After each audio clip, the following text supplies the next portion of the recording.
Olá, meu nome é Luana Silva e eu sou do curso de Filosofia no período da noite na Universidade de São Judas Tadeu, no campus Moca, e eu estou sob coordenação de estágio da Cristiane Simões. O tema desse vídeo é Ninguém Nasce Moral e eu vou desenvolver ele com a teoria de Jean Piaget ou só Piaget. Para um pontapé inicial, eu vou começar explicando sobre aprender autonomia e posso começar falando que todas as pessoas elas precisam ser educadas para que seja possível a convivência. O processo de aprendizagem, ele supõe um sair de si mesmo, tanto do ponto de vista da inteligência como da afetividade e da moral.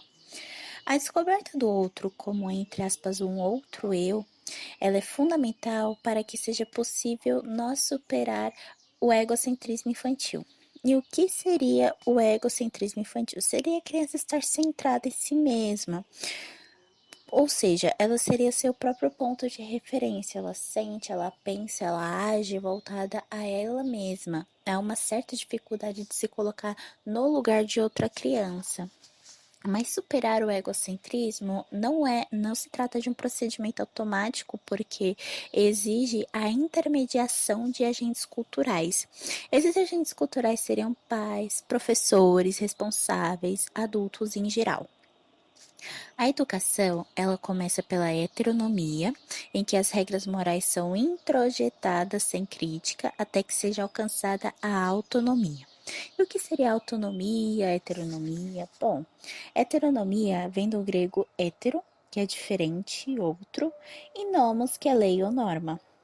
Nesse contexto, seria a aceitação das regras que são impostas a ela.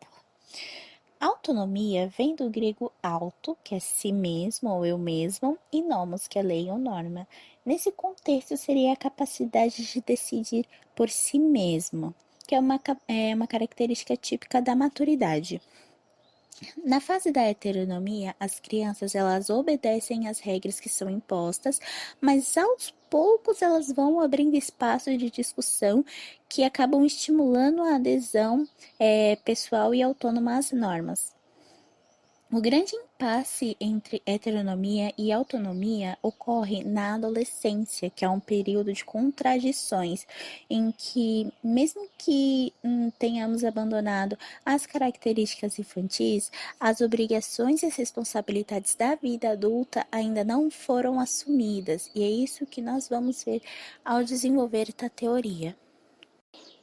Indo diretamente agora para a teoria de Piaget, bom, Jean Piaget, ou só Piaget, foi um psicólogo suíço e também um filósofo, e ele elaborou a teoria conhecida como psicologia genética, que para ele é o estudo do desenvolvimento individual e é base para a aplicação de práticas pedagógicas.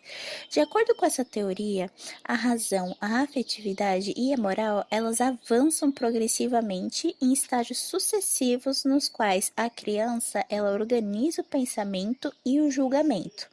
Por isso, a sua teoria e as teorias que derivam dela são chamadas de construtivistas, já que o saber ele é construído pela criança.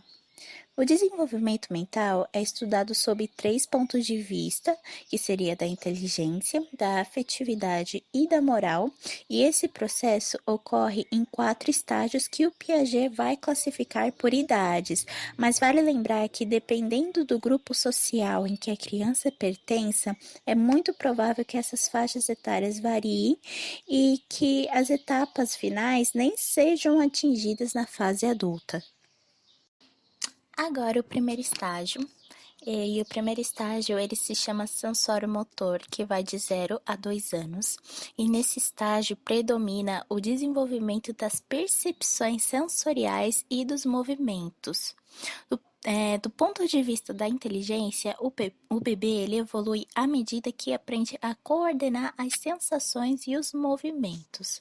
Quanto à afetividade, prevalece a indiferenciação, porque a relação do bebê com as pessoas ainda não é percebida como separação entre ele e o mundo. Quando ele começa a olhar com mais atenção a própria mão e tal, tem início a descoberta gradativa de seu corpo. Do ponto de vista moral, a vida do bebê ela é pré-moral e, portanto, nele predomina a anomia. E o que seria a anomia? Anomia vem do grego a, que é não, e nomos, que é lei ou norma, e significa, portanto, a ausência de leis de normas. Em grande resumo, o primeiro estágio, ele vai desenvolver a inteligência prática, ele percebe o mundo através dos sentidos e tal. Indo agora para o segundo estágio, ele se chama estágio intuitivo ou simbólico, que vai de 2 a 7 anos. Esse momento ele tem início quando a lógica infantil ele dá um salto com a descoberta do símbolo e a aprendizagem da fala. E nesse estágio, a inteligência ela vai ser intuitiva, porque não se separa a existência vivida. Ou seja, a criança ela não transpõe abstratamente o que foi vivenciado pela percepção. Por exemplo, mesmo sabendo ir até a casa da avó, a criança ela ainda vai ser incapaz de representar um caminho em um esquema ou em um mapa, porque as lembranças dela são lembranças motoras. Nas relações afetivas, o egocentrismo, sabe aquele egocentrismo infantil? Então, ele também está presente. A criança, ela percebe o mundo girando em torno dela e ela não vai saber, por exemplo, dividir o brinquedo e vai exigir a satisfação de todos os seus desejos. Nas conversas, ela não vai interagir propriamente. Nos encontros entre as crianças, vai ocorrer os monólogos coletivos. É, Colocando isso em outro exemplo, seria você ir em um parque, ver um montinho de criança e pode perceber que algumas crianças elas vão estar brincando individualmente, sabe? Vão estar brincando só entre si. Do ponto de vista moral, as regras de convívio social elas ainda não estão introjetadas. Isso acaba havendo uma relutância em sua aceitação. Após os 3 ou 4 anos, começa a fase heteronômica, que é de aceitação às normas, e ela vai se tornando mais sociável. Mesmo quando desobedece, ela sabe que transgride as normas e por isso ela receia de ser descoberta, ela receia de ser descoberta e sofrer punição. Embora a heteronomia ela seja típica do mundo infantil, ela persiste em muitos adultos quando eles se submetem a valores de tradição por receio de serem negados pela sociedade, sabe? Sofrer reprovação. Em um grande resumo do segundo estágio, seria o egocentrismo bastante aflorado, né? A dificuldade de se colocar no lugar do outro, de dividir os brinquedos e tal. O desenvolvimento da fala, né, da linguagem oral e a representação do mundo por meio dos símbolos. Indo agora para o terceiro estágio, que é o estágio das operações concretas, que vai de 7 a 12 anos. É o estágio mais longo e representa o grande salto da ação por meio de operações mentais concretas, que se baseiam diretamente nos objetos e não em hipóteses, que é uma habilidade que só será conquistada no estágio final. A lógica deixa de ser puramente intuitiva e passa a ser operatória. A criança, ela interioriza a ação, o que acabava não acontecendo lá no exemplo da visita da casa da avó. Desse modo, aprende as operações matemáticas, a consultar o mapa, perceber a relação lógica do sistema de parentesco, faz classificações, torna as intuições reversíveis. A percepção ela é reversível quando a criança é capaz de operacionar isso.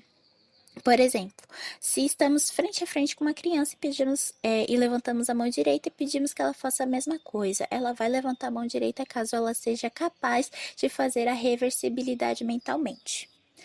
Ainda quando a operacionalização no terceiro estágio dependa de percepções intuitivas e da experiência vivida, o pensamento já se organiza de modo mais coerente. A força do egocentrismo diminui porque o discurso lógico tende a ser mais objetivo por estabelecer o confronto com a realidade e com os outros discursos, além de se basear em provas que se afastam das explicações mitológicas da fase anterior. Do ponto de vista afetivo, os progressos na sociabilidade são percebidos na formação de grupos e laços que expressam o companheirismo ou antipatia, que seriam aqueles grupos de amigos que fazemos na escola, sabe? E a nova organização ela é coesa sob a ação de líderes e em confronto com grupos antagônicos, que seria um amiguinho seu daquele grupo, sempre tem uma característica mais de liderança, e pode ser que esse grupo, seu grupinho de amigos tenha algum desentendimento com outro grupinho de amigos. Sob o aspecto moral, afirma-se a heteronomia com a introjeção de normas da família e da sociedade e aceitação de regras. Por exemplo, em certas lutas como o judô, nós aprendemos regras que valem também para fora do tatame, que seriam as habilidades devem ser usadas apenas para a defesa e não para o ataque. Em um grande resumo, a criança ela conceitua o mundo, ela tem referências concretas para aprendizagem, ela possui domínio da reversibilidade e etc e tal. Agora indo para o quarto estágio, o último, né? É o estágio das operações formais, que já é na adolescência. É o último estágio e é quando amadurecem as características que acompanharão a vida adulta. O pensamento lógico, ele atinge o nível de operações formais ou abstratas. Além de interiorizar a ação vivida, o adolescente ele vai ser capaz de se distanciar da experiência. É o amadurecimento do pensamento formal ou hipotético dedutivo. A reflexão torna possível o pensamento científico, matemático e filosófico. Colocando em um exemplo, as discussões entabuladas pelos jovens a respeito da família, elas podem surgir de experiências pessoais, mas se orientam para a generalização e a abstração da família como instituição. A teorização leva à crítica da própria vivência e à elaboração de projetos de mudança, que seria o plano de vida. Os debates eles vão se organizar por meio da argumentação apoiada em conceitos e o processo de desprendimento da própria subjetividade é sinal de que o egocentrismo intelectual está sendo superado. Afetivamente, a superação do egocentrismo ela se realiza pela aprendizagem de cooperação e da reciprocidade. Os grupos do terceiro estágio, que se organizavam em torno de uma liderança, né, que tinha um amiguinho que liderava o grupo, vão ser substituídos por outros, agora apoiado na discussão e no consenso. A capacidade de reflexão dá condições para o amadurecimento moral pela organização autônoma de regras e pela livre deliberação. Enquanto no estágio anterior prevalece um respeito unilateral fundado em uma moral de coesão heteronômica, o início da vida adulta ela se torna possível o exercício do respeito mútuo e não hierárquico, que é típico das relações autônomas. Ou seja, nesse estágio é a entrada da vida adulta, o desenvolvimento do pensamento lógico-dedutivo, o adolescente ele consegue relacionar conceitos e refletir hipóteses lógicas. E esse foi o vídeo do desenvolvimento da teoria de Jean Piaget. Eu espero que tenham entendido, que tenham captado as informações que eu quis passar e agradeço por terem assistido até aqui. Até uma próxima vez.